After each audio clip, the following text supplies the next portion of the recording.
There is a quiet suffering that goes unnoticed. It is not loud or dramatic. It does not leave visible scars. It resides in the mind.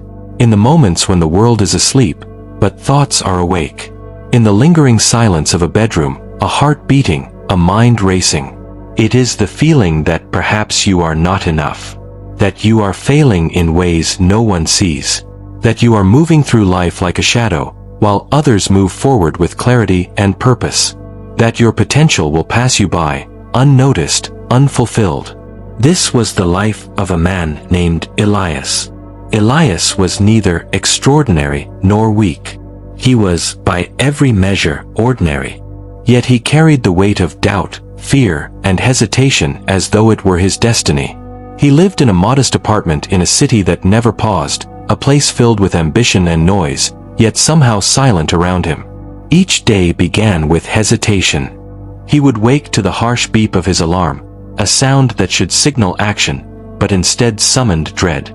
He would press snooze, once, twice, 3 times. The warmth of his bed became a trap. The comfort of delay became his habit. Slowly, reluctantly, he would rise, moving through the day with a quiet sense of failure already settled in his chest. But before we dive in, please make sure to hit that like button and subscribe, because I will be sharing more eye-opening content like this, and you don't want to miss out. With that said, let's get started. By noon, Elias was exhausted. Not from work, but from the constant battle within himself. His mind replayed imagined failures, things he had not done, things he feared he would fail to do. He compared himself endlessly to colleagues, friends, strangers online. Metrics of success became measures of shame. He sought validation externally because he could not find it internally. Evenings offered no relief. He would sit in front of a screen, scrolling through lives that seemed brighter, louder, more accomplished. He would try to work, but the mind had become a cage. Anxiety whispered constantly, convincing him he was behind, that he was inadequate, that he was destined to remain stagnant. He knew this was not sustainable. He felt it deep in his bones. And yet, he did nothing to change it. One rainy evening, after a particularly long day, Elias stepped onto his balcony. The city lights flickered through the mist, casting long reflections on the wet streets below. He lit a cigarette, though he did not want one. He stared at the blurred lights and listened to the distant hum of traffic. In that quiet, something inside him stirred, a recognition, a small but undeniable truth. He had been living on autopilot. Fear had disguised itself as habit. Laziness had disguised itself as comfort. Uncertainty had disguised itself as caution. And he had accepted these disguises as reality. For the first time in years, he decided he would try something different. Not dramatic. Not extreme. Just different. The next morning, he set his alarm for 4 a.m. When it rang, the sound felt alien. His body protested. The warmth of the bed was familiar and comforting, like a safe harbor he had never left.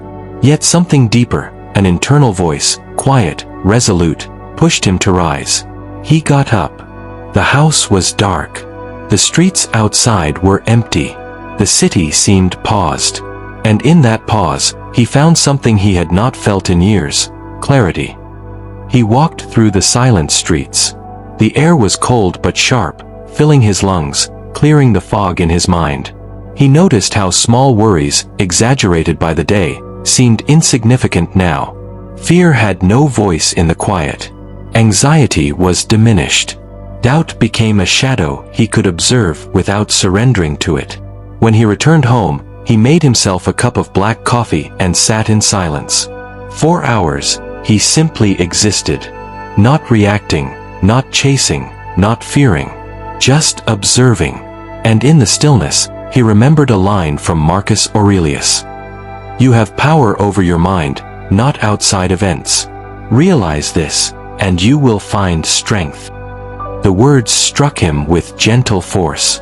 He had been looking for control in the world, in outcomes, in people. The truth, as the Stoics had taught, was simpler. The battle had always been within himself. Elias began a routine that was quiet, almost invisible. He rose early, allowing the world to wake around him while he practiced stillness. He sat in thought, letting worries and doubts pass by like clouds drifting across a morning sky.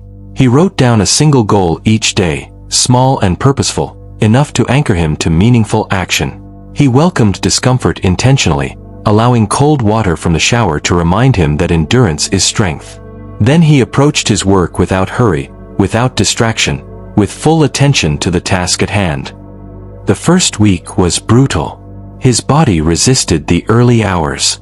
His mind protested, whispering doubts. "This is pointless. You're too weak. You cannot sustain this." But he persisted. Not with anger. Not with force. He acknowledged the doubts, watched them, and then returned to the routine. Each repetition became an act of quiet mastery. Each moment of stillness chipped away at the chaos that had dominated his mind. Over time, clarity grew.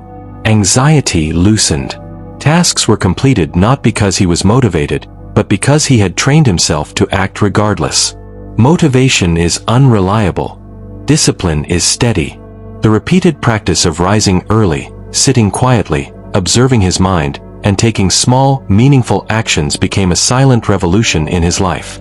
Yet transformation was not linear. Doubts returned with new faces. Old fears crept in, whispering that he might fail again, that his efforts were insignificant, that he would relapse into old habits. Elias learned to sit with these thoughts. He did not fight them. He did not indulge them. He observed, acknowledged, and returned to action. The principle he clung to was simple. You cannot control external events, only your response to them. Some mornings, the weight of life felt unbearable. Work, obligations, relationships, all pressing in from every side. He wanted to give in, but he reminded himself that action, even small action, breaks the grip of inertia. Rising at 4 a.m. was no longer just an act, it was a symbol, a proof of his choice to take control, to reclaim himself from fear, from laziness, from distraction. Weeks turned into months. Each morning brought incremental progress. His mind sharpened. Anxiety lessened. Social comparisons faded into irrelevance. Work became focused. Relationships, once strained by his inner turmoil, improved because he brought presence and calmness to every interaction. He also began reading Stoic texts during these early hours, Marcus Aurelius' Meditations, Seneca's letters, Epictetus' discourses. He would underline phrases, reflect, and apply them to his life. He learned truths that had been quiet companions of great men for centuries. Fear thrives in imagination, laziness is a choice, and discipline is freedom. One morning, sitting with his coffee as rain tapped gently against the windowpane, he realized that the change had taken root. Not in wealth, not in recognition, but in the quiet mastery of himself. He was calm where he had been anxious, focused where he had been scattered, strong where he had been uncertain. Elias' transformation was subtle, almost invisible, but profound. He no longer allowed the chaos of the world to dictate his inner state. He no longer measured himself against others. He had silenced his doubts, not by fighting them, but by choosing action over fear, discipline over comfort, reflection over reaction. He had learned the ultimate Stoic truth: control yourself, and the world becomes manageable. Elias' journey demonstrates a timeless lesson. You cannot control the world, but you can control your mind, your actions, and your habits. Fear, doubt, and laziness are internal. They cannot touch you unless you permit it. Mastery is quiet, deliberate, and consistent. Discipline builds freedom. Self-control builds peace. Action silences doubt. The Stoics were right. The only true power lies within. Each morning, he focused on simple practices: rising before the sun, sitting in reflection, writing down one meaningful task, accepting discomfort willingly, approaching work with undivided attention. These small, repeated actions became a fortress of quiet strength. Your mind is the battlefield. Discipline is your armor. Action is your sword. Silence the doubts. Rise before the noise. Let life be measured by deliberate, calm mastery over yourself. Reflect on your mornings, your habits, your choices. What small discipline could you implement tomorrow that might quietly change your inner world? He who is brave is free. Seneca. Change is not a single act. It is the accumulation of small victories. Day by day.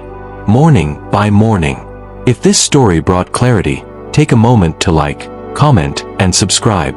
Join others seeking quiet strength, disciplined action, and freedom from doubt.